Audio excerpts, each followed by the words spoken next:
नमस्कार प्यारे बच्चों, आज हम यूपी बोर्ड के क्लास 7 के मैथ के इकाई 12 क्षेत्रमिति के अभ्यास 12B के क्वेश्चंस को सॉल्व करेंगे। इस अभ्यास के प्रश्नों को हल करने से पहले हम किसी आयताकार क्षेत्र के बाहर या अंदर स्थित आयताकार मार्ग का क्षेत्रफल ज्ञात करना सीखेंगे और फिर अभ्यास के प्रश्नों को हल करेंगे। तो चलिए शुरू करते हैं आज का वीडियो। तो यहाँ हमें आयताकार मार्ग का क्षेत्रफल ज्ञात करने सीखना है।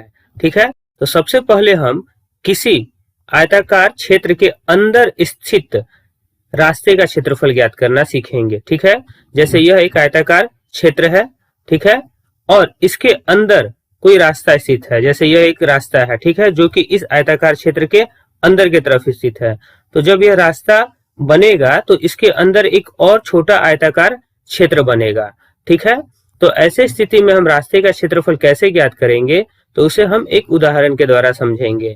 तो मान लिया कि यह जो बड़ा आयताकार क्षेत्र है, इसकी जो लंबाई है वह 40 मीटर है, ठीक है, और इसकी जो चौड़ाई है वह 30 मीटर है। ठीक, अब इसके अंदर 2 मीटर चौड़ा रास्ता है, आयताकार रास्ता है। तो देखिए, अगर यह इस रास्ते की चौड़ाई 2 मीटर है तो इधर से भी इस रास्ते की चौड़ाई 2 मीटर होगी, ठीक है, और इधर भी रास्ते की चौड़ाई 2 मीटर ही होगा और इधर भी रास्ते का चौड़ाई 2 मीटर होगा, मतलब चारों तरफ 2 मीटर चौड़ा रास्ता हो। तो हम इस रास्ते का क्षेत्रफल कैसे ज्ञात करेंगे? तो सबसे पहले हम पूरे क्षेत्र का क्षेत्रफल ज्ञात करेंगे, जो कि लंबाई 40 मीटर और चौड़ाई 30 मीटर दिया गया है। इसके आधार पर तो हम लिखेंगे बाहरी आयत या बाहरी आयताकार क्षेत्र की लंबाई बराबर 40 मीटर और बाहरी आयत की चौड़ाई बराबर 30 मीटर। ठीक है, अब इसके आधार पर बाहरी आयत जो है या बाहरी आयताकार जो क्षेत्र है का अगर हम क्षेत्रफल ज्ञात करें तो क्षेत्रफल का सूत्र होता है लंबाई गुना चौड़ाई। तो हम यहाँ 40 गुना 30 करेंगे तो हमें इसका क्षेत्रफल जो प्राप्त होगा वह 1200 मीटर के रूप में प्राप्त होगा। ठीक है, तो यहाँ हमें जो बाहरी क्षेत्र है, मतलब यह जो कुल क्षेत्रफल है, यह हमें प्राप्त हो गया 1200 मीटर स्क्वायर। ठीक है, अब हम अंदर के तरफ बने आयत का क्षेत्रफल ज्ञात करेंगे। जो यह रास्ते के बाद जो यह आयताकार क्षेत्र बन रहा है, हम इसका क्षेत्रफल ज्ञात करेंगे। तो इसका क्षेत्रफल ज्ञात करने के लिए हमें इसकी लंबाई और चौड़ाई को ज्ञात करना होगा। तो देखिए, यह लंबाई जो है वह 40 मीटर है, ठीक है, और 2 मीटर का रास्ता दोनों तरफ से है, मतलब अगर हम 40 में से 2 मीटर इधर से कम कर ले तो वो 38 मीटर हो जाता है और 2 मीटर इधर से कम करेंगे तो वो 36 मीटर हो जाता है। इसका मतलब यहाँ जो अंदर की तरफ आयताकार क्षेत्र की जो लंबाई होगी वह 36 मीटर होगा। ठीक है, और इसी प्रकार अगर हम चौड़ाई को देखें तो 30 मीटर कुल चौड़ाई है और रास्ते की चौड़ाई जो है वह 2 मीटर है। 2 मीटर इधर से और 2 मीटर इधर से, तो 4 मीटर जब कम करेंगे तो यह हमें 26 मीटर के रूप में प्राप्त होगा। तो अंदर की तरफ जो आयताकार क्षेत्र है उसकी लंबाई जो है वह 36 मीटर और चौड़ाई 26 मीटर के रूप में प्राप्त हो रहा है। तो हम इसे लिखेंगे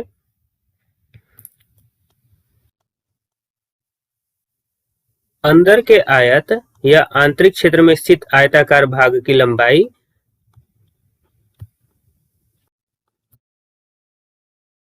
बराबर, अब देखिए कुल लंबाई जो थी वह 40 मीटर का था, इसमें से हमें कम करना है 2 + 2, कुल 4 मीटर को कम करना है। तो हमें लिखेंगे 40 - 4 बराबर 36 मीटर। ठीक है, इसी तरह हम अंदर के आयत की चौड़ाई को भी ज्ञात करेंगे।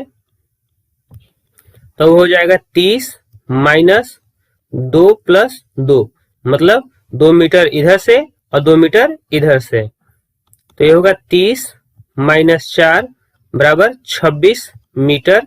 ठीक है, अब देखिए यहाँ अंदर की तरफ स्थित आयत का हमें लंबाई और चौड़ाई पता चल गया। अब हम अंदर की तरफ स्थित आयत का क्षेत्रफल ज्ञात करेंगे। तो लिखेंगे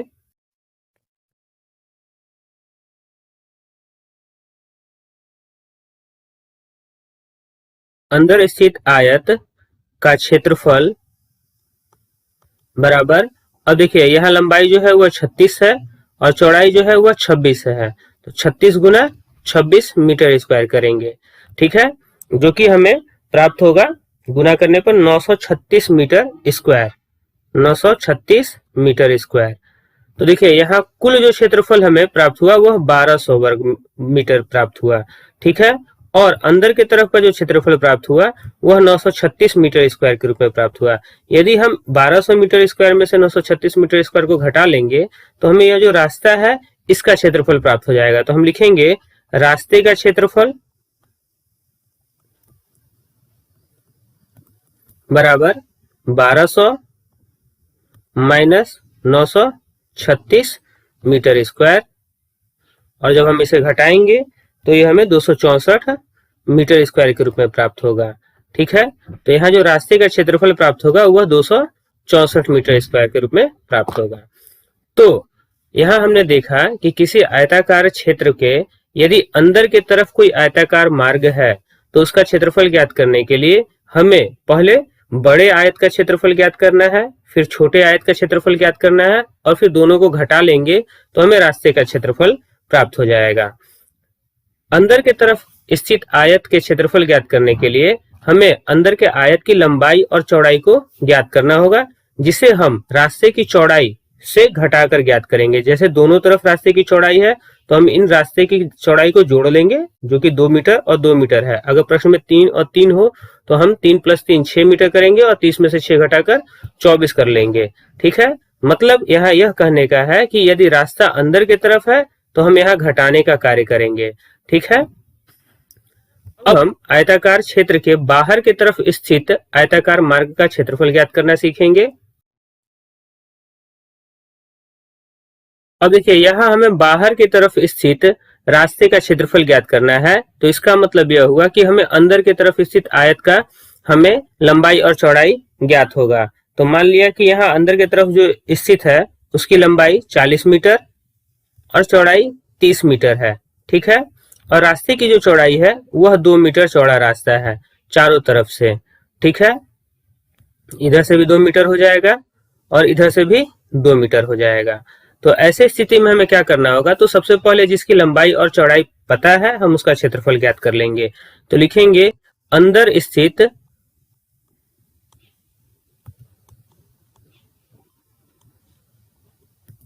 आयत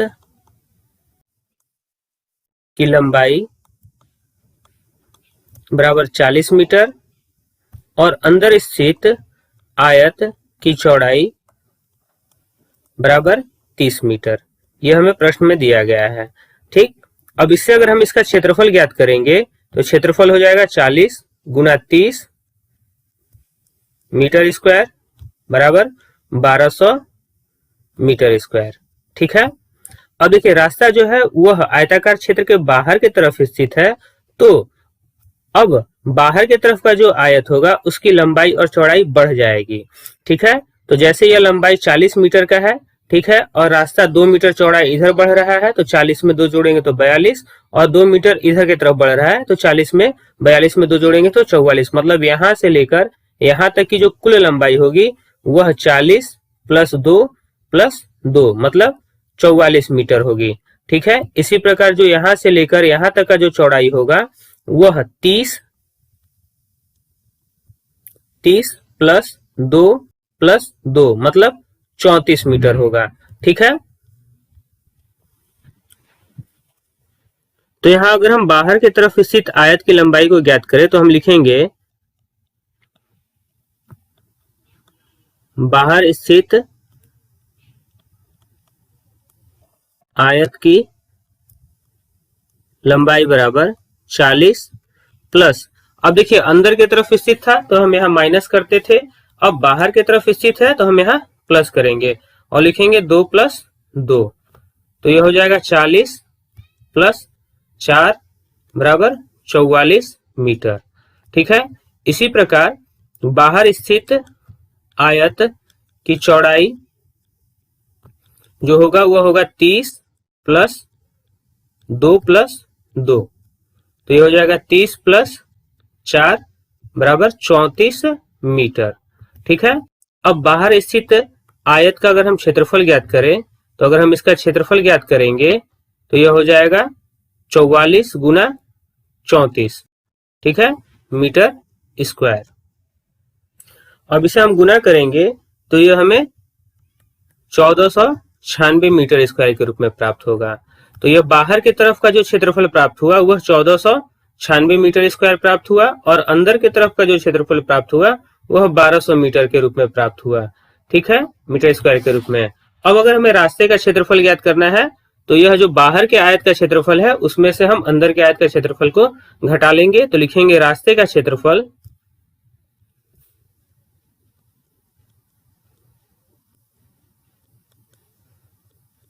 बराबर 1496 माइनस 1200 मीटर स्क्वायर बराबर 296 मीटर स्क्वायर, ठीक है। तो यहां हमने देखा कि अगर रास्ता बाहर की तरफ है तो लंबाई में हम रास्ते की चौड़ाई को जोड़ लेते हैं, लंबाई और चौड़ाई में हम रास्ते की चौड़ाई को जोड़ लेंगे, ठीक है, और फिर हम उसका क्षेत्रफल ज्ञात करेंगे, और बड़े वाले आयत में से छोटे वाले आयत के क्षेत्रफल को घटाने से हमें रास्ते का क्षेत्रफल पता हो जाएगा, ठीक है। अब हम अभ्यास के प्रश्नों को करेंगे। पहला क्वेश्चन है आकृति 12.10 में अंदर वाले आयत की लंबाई और चौड़ाई ज्ञात कीजिए। अब देखिए यहाँ एक आकृति 12.10 दिया गया है, और इस आकृति में अंदर की तरफ स्थित यह जो अंदर की तरफ स्थित आयत है इसकी लंबाई और चौड़ाई को ज्ञात करना है, और हमें बाहर की तरफ स्थित आयत की लंबाई 30 मीटर तथा चौड़ाई 20 मीटर के रूप में दिया गया है। तो हम यहाँ लिखेंगे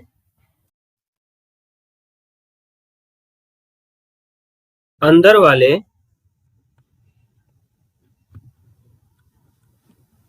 आयत की लंबाई बराबर, अब देखिए बाहर वाले आयत की लंबाई है 30, अब यह अंदर की तरफ है तो कम होगा, तो कम के लिए हम यहाँ माइनस करेंगे 2 मीटर इधर से और 2 मीटर इधर से, तो कुल 4 मीटर को करेंगे। तो ये होगा 30 माइनस 4 बराबर 26 मीटर, ठीक है। तो इसकी जो चौड़ाई लंबाई जो प्राप्त होगी वह 26 मीटर के रूप में प्राप्त होगा, और इसी प्रकार हम अंदर वाले आयत की चौड़ाई को भी ज्ञात करेंगे। तो लिखेंगे चौड़ाई बराबर 20 माइनस 2 प्लस 2, तो ये हो जाएगा 20 माइनस 4 बराबर 16 मीटर, ठीक है। तो अंदर की तरफ स्थित जो आयत है इसकी जो चौड़ाई प्राप्त होगी वह 16 मीटर के रूप में प्राप्त होगा। अब हम क्वेश्चन नंबर 2 को करेंगे। दूसरा क्वेश्चन है आकृति 12.11 में बाहर वाले आयत की लंबाई और चौड़ाई ज्ञात कीजिए। अब देखिए यहाँ हमें अंदर के तरफ के आयत की लंबाई और चौड़ाई को दिया गया है, लंबाई 25 मीटर है और चौड़ाई 15 मीटर है। अब इससे हमें बाहर की तरफ के आकृति की लंबाई और चौड़ाई को पूछा गया है, और यहाँ रास्ते की जो चौड़ाई है वह 3 मीटर है। तो यदि अगर हमें यहाँ बाहर की तरफ स्थित आयत की लंबाई ज्ञात करना हो, मतलब इस आयत की लंबाई को ज्ञात करना हो, तो इसके लिए हम 25 में पहले 3 इधर की चौड़ाई मोटाई को जोड़ेंगे और फिर इधर से 3, तो 3 3 6, तो 25 6 31 मीटर होगा। तो लिखेंगे बाहर वाले आयत की लंबाई बराबर 25 मीटर अंदर वाले आयत की लंबाई है, बाहर की तरफ है तो ज्यादा होगा, प्लस करेंगे, रास्ते की चौड़ाई 3 मीटर है तो 3 प्लस 3, तो ये हो जाएगा 25 प्लस 6 बराबर 31 मीटर, ठीक है। इसी प्रकार हम बाहर वाले आयत की चौड़ाई को भी ज्ञात करेंगे। तो यहाँ अंदर की तरफ की जो चौड़ाई है वह 15 मीटर है, तो यहाँ लिखेंगे 15 प्लस रास्ते की चौड़ाई 3 मीटर, तो 3 प्लस 3, तो ये हो जाएगा 15 प्लस 6 बराबर 21 मीटर, ठीक है। तो यहाँ रास्ते की जो लंबाई बाहर वाले आयत की जो लंबाई प्राप्त हुई वह 31 मीटर और चौड़ाई जो है वह 21 मीटर के रूप में प्राप्त हुआ। अब हम क्वेश्चन नंबर 3 को करेंगे। तीसरा क्वेश्चन है एक हॉल की लंबाई 20 मीटर और चौड़ाई 8 मीटर है। इसकी दीवारों के चारों ओर फर्श में 2 मीटर चौड़ाई का संगमरमर लगा हुआ है। अपनी अभ्यास पुस्तिका पर एक रफ चित्र बनाकर संगमरमर लगे फर्श का क्षेत्रफल ज्ञात कीजिए। अब देखिए यहाँ कहा जा रहा है कि अभ्यास पुस्तिका पर एक रफ चित्र बनाकर संगमरमर लगे फर्श का क्षेत्रफल ज्ञात करना है। तो सबसे पहले हम यहाँ एक चित्र बनाएंगे।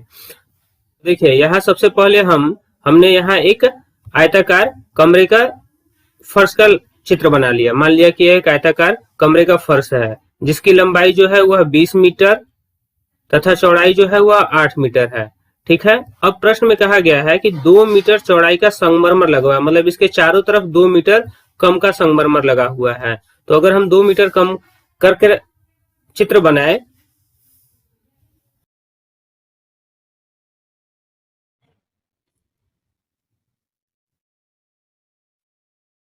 तो हमें चित्र कुछ इस प्रकार प्राप्त होगा। ठीक है, अब इसकी जो चौड़ाई है वह 2 मीटर है। ठीक है, और यह 2 मीटर चारों तरफ से संगमरमर लगा हुआ है। ठीक है, अब हमसे प्रश्न में कहा गया है कि संगमरमर लगे फर्श का क्षेत्रफल ज्ञात कीजिए, मतलब जो इस क्षेत्र में संगमरमर लगा हुआ है हमें बस इसी का क्षेत्रफल ज्ञात करना है। तो सबसे पहले हम यहाँ फर्श का क्षेत्रफल ज्ञात करेंगे। तो लिखेंगे फर्श की लंबाई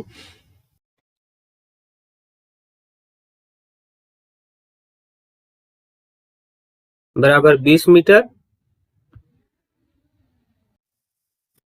और चौड़ाई बराबर 8 मीटर। तो इसका जो क्षेत्रफल होगा वह होगा 20 गुना 8 मीटर स्क्वायर बराबर 160 मीटर स्क्वायर। ठीक है, अब संगमरमर लगने के बाद अंदर की तरफ जो हमें फर्श प्राप्त हुआ है, संगमरमर ना लगे फर्श की लंबाई, तो हम यहाँ लिखेंगे संगमरमर ना लगे फर्श की लंबाई बराबर, अब देखिए ये अंदर की तरफ है तो हम यहाँ माइनस करेंगे, कुल लंबाई जो 20 है इसमें से माइनस करेंगे 2 + 2, क्योंकि रास्ते की चौड़ाई संगमरमर की चौड़ाई दोनों तरफ से 2-2 मीटर का है। तो हो जाएगा 20 - 4 बराबर 16 मीटर। ठीक है, इसी प्रकार संगमरमर न लगे फर्श की अगर हम चौड़ाई देखें तो चौड़ाई हमें 8 - 2 + 2 बराबर 8 - 4 बराबर 4 मीटर के रूप में प्राप्त होगा। ठीक है, अब हम इसके क्षेत्रफल को ज्ञात करेंगे। तो क्षेत्रफल जो हमें प्राप्त होगा वह लंबाई है 16 और चौड़ाई है 4, तो यह 16 गुना 4 मीटर स्क्वायर बराबर 64 मीटर स्क्वायर के रूप में प्राप्त हो रहा है। ठीक, यह अंदर की तरफ जो क्षेत्र है इसका जो क्षेत्रफल हमें प्राप्त हुआ वह 64 मीटर स्क्वायर के रूप में प्राप्त हुआ, और बाहर की तरफ का जो क्षेत्रफल प्राप्त हुआ वह 160 मीटर का प्राप्त हुआ। तो हम संगमरमर लगे क्षेत्र का क्षेत्रफल लिखेंगे संगमरमर लगे क्षेत्र का क्षेत्रफल बराबर 160 - 64 मीटर स्क्वायर बराबर यह हो जाएगा 96 मीटर स्क्वायर, और यही हमारा आंसर होगा।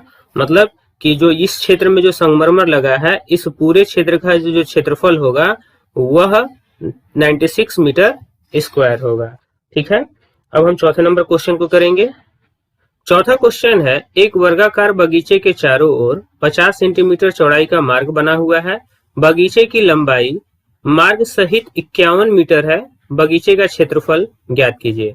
अब देखिए, कहने का मतलब यह है कि यह एक वर्गाकार बगीचा है। मान लिया कि एक वर्गाकार बगीचा है, मतलब इसके सभी भुजाएं बराबर हैं और इसकी जो लंबाई दी गई है वह 51 मीटर के रूप में दिया गया है। इसके चारों तरफ की जो लंबाई है वह 51 मीटर है और इसके चारों ओर 50 सेंटीमीटर चौड़ाई का मार्ग बना हुआ है। मतलब यह जो 50 सेंटीमीटर की यह जो है वह 50 सेंटीमीटर का चौड़ाई है और यह एक मार्ग बना हुआ है।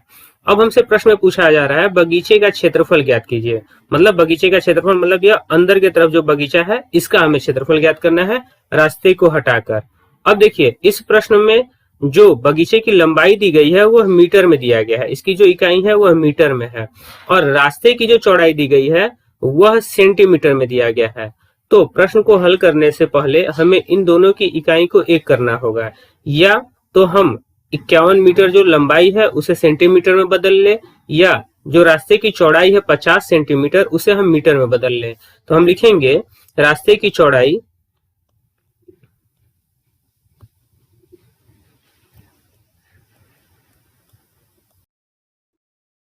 बराबर 50 सेंटीमीटर। अगर हम इसे मीटर में बदले तो हम इसमें 100 से भाग करेंगे। इसका मतलब ये हो जाएगा 0.50 मीटर। ठीक है। अब हम वर्गाकार बगीचे की लंबाई को ज्ञात करेंगे। ठीक है, तो लिखेंगे बगीचे की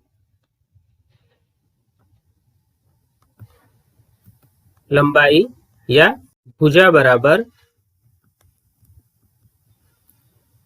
रास्ते सहित लंबाई है 51 मीटर माइनस, अब इसे हम 0.50 प्लस 0.50, तो इसे जब हम जोड़ेंगे तो यह हो जाएगा 1 मीटर।